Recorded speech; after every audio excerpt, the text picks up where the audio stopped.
That's a very sharp sword. I hope you're not going to poke me with it. I certainly am. Wait a minute. Are you sure you want to hurt me? Hi guys, I'm back with a new story. It's called Georgina and the Dragon. So let's begin.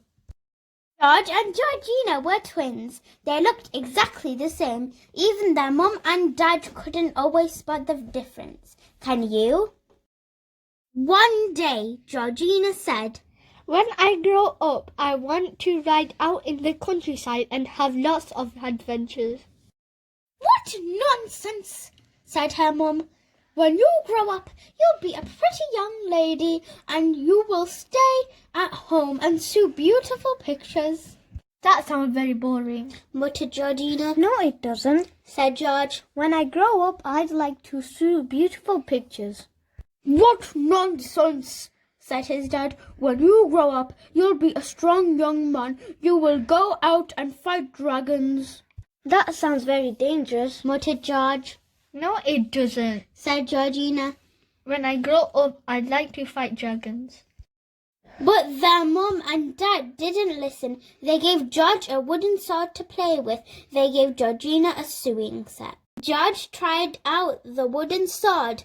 First he poked the cat with it. Next he poked the dog with it. Then he poked his sister with it. Ow! yelled Georgina. She grabbed the sword and poked George with it. Wow! yelled George. I knew that fighting will be dangerous. You're much better at it than I am, Georgina.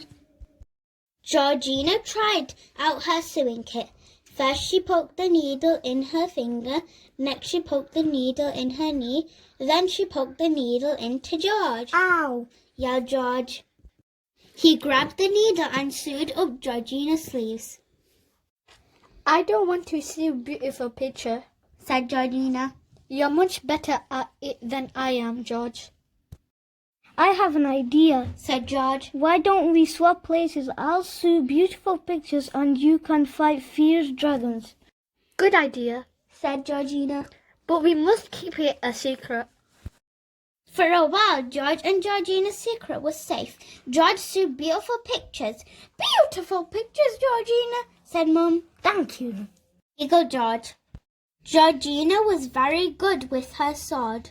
Good work, George, said Dad. Thank you, giggled Georgina. Then, one day, word came that a fierce dragon was roaming the countryside. It's time for you to go out and fight a real dragon, George, said Dad. At last! cried Georgina. Be careful, whispered George. Georgina took her sword and rode out into the countryside to meet the dragon. Soon she spotted him hiding under a tree. He looked up at Georgina. That's a very sharp sword, he said sadly. I hope you're not going to poke me with it. I certainly am, said Georgina. Wait a minute, cried the dragon. Are you sure you want to hurt me? I'm a really nice fellow when you get to know me. A big tear slid down the dragon's cheek and splashed onto his nose. Georgina was so surprised she dropped her sword. The dragon picked it up and gave it back to her. Nasty, dangerous things, swords, he said. You know, you really shouldn't believe all you hear about dragons. I don't eat people or burn things. In fact, I'm a vegetarian. Oh, said Georgina, and she sat down under the tree to think. The dragon sat down beside her.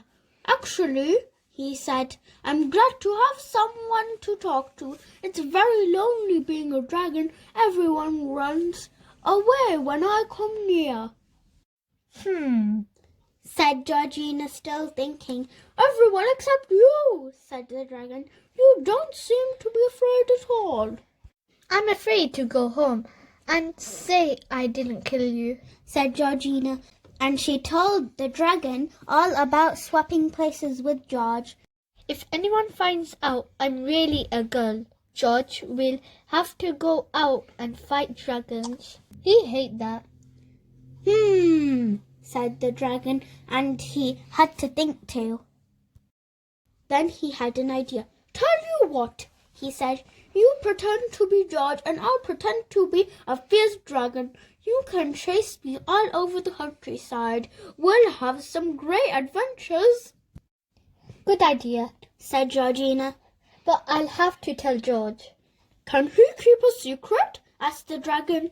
Oh, yes, said Georgina. So Georgina went back home and told George what had happened. I'd like to meet the dragon someday, said George, and he picked up his needle. Georgina picked up her sword and rode out to meet the dragon, and George sewed the story of Georgina and the dragon into a beautiful picture. It still hangs on the wall of their castle, and that's how we know what really happened. That's the end of the story, and I hope you enjoyed. Make sure to subscribe and like this video for more fun stories. Bye!